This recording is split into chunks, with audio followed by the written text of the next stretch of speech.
Hey everyone, Professor Hank here. So today we're going to be diving into the most essential building blocks of Python, and that is functions. So we're going to talk about what functions are, how to use them, and why they are so powerful. So let's jump right in. So first off, what is a function? A function is a block of reusable code that performs a specific task. So instead of writing the same lines of code over and over and over and over again, you're going to be able to define a function once and reuse it whenever it's needed. So let's take a look at a simple example. So we're going to use this keyword def, and then we're going to have a name for our functions. We'll have an identifier for it. So let's say greet, and then we're going to have these parentheses here and then a colon. And then after that, we have our block of code. So whatever statements that we want to have execute whenever we need them. So we'll be able to call this greet function and reuse the same block. So let's just say that we were going to print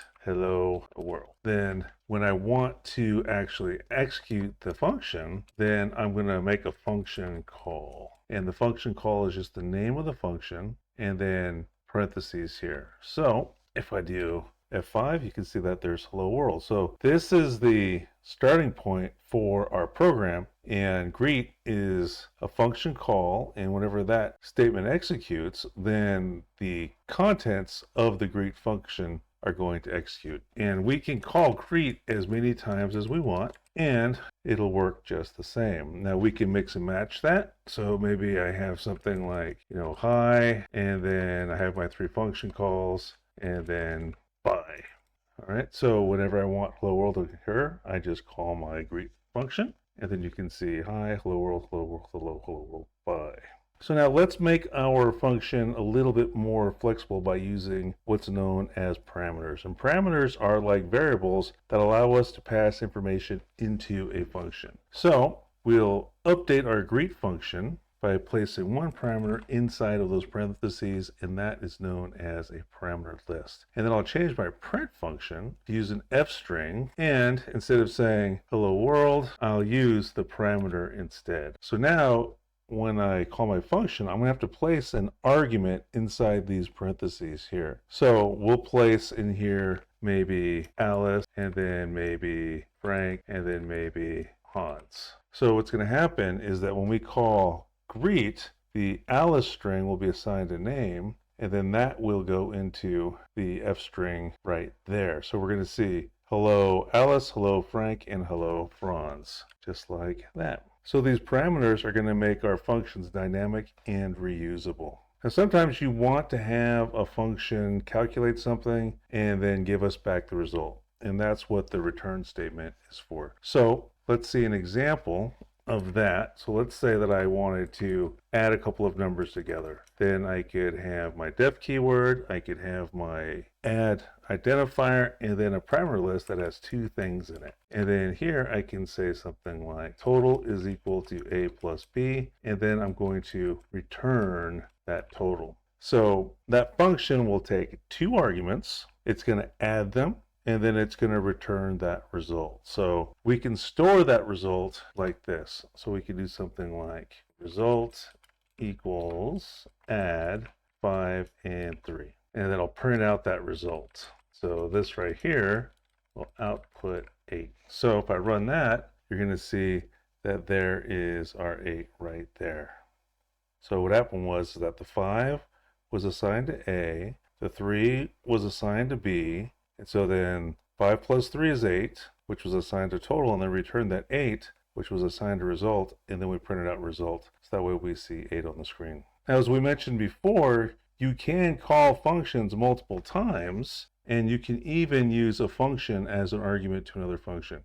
So let's say that we write a function that will square its argument. So we could do something like this, return x times x. So if I do print square 4, this is going to print 16 on the screen. And then if I do something like this, print square add to 3, then this is going to print 25 on the screen, because this 2 and 3 is going to get copied into A and B respectively. So that's going to be 5, because 2 plus 3 is 5. That 5 gets returned, and then that 5 becomes the argument for the square function. So that 5 gets copied into the x, and then 5 times 5 is 25. And then here we're just going to see square of 4. 4 will be copied into the x, and then 4 times 4 is 16, so we'll see 16. So let's run that, and then you can see there's the 16 and the 25. So when you do something like that, when you have a function that is an argument for another function, that's known as composition, and it can be a very powerful way to build more complex logic from small, simple pieces. So let's talk about why you want to use functions in the first place. So one reason is to avoid code repetition. Don't repeat yourself. Another is to keep your code organized. So I've got 3 little subprograms here. I've got my greet function, I've got my add function, I've got my square function.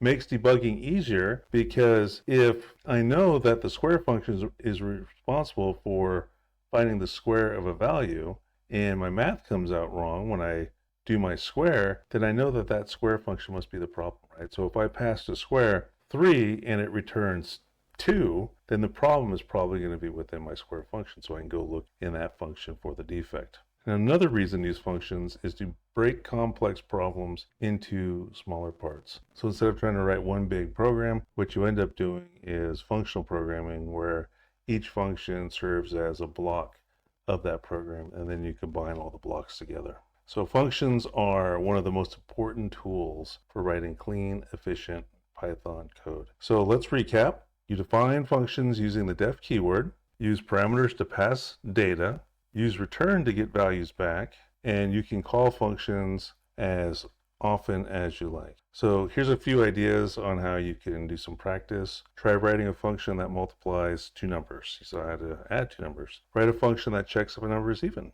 Write a function that returns the larger of 2 numbers. So that's everything that I want to talk about in this video. We've covered the basics of Python and functions, and as usual, if you're a student of mine, you have any questions about the content in this video or any of the videos in our courses, feel free to email me via Canvas or stop by our Zoom office hours. Thanks for watching, and we'll see you next time.